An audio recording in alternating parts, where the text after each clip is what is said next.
By 2035, artificial intelligence could replace nearly 40% of jobs worldwide. Sounds alarming, or is it an opportunity? Let's uncover the truth. Section 1. What's happening? AI is already automating tasks in manufacturing, banking, customer service, and even creative industries.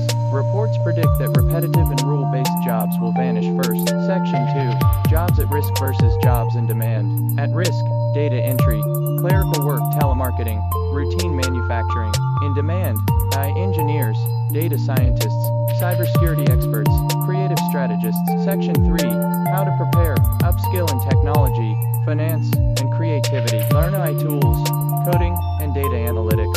Build multiple income streams and invest in tech-driven sectors. Section 4. Investors' perspective. AI-driven companies will dominate markets.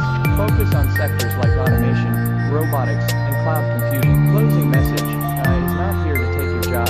It's here to change how we work. Will you adapt or be left behind? Subscribe for more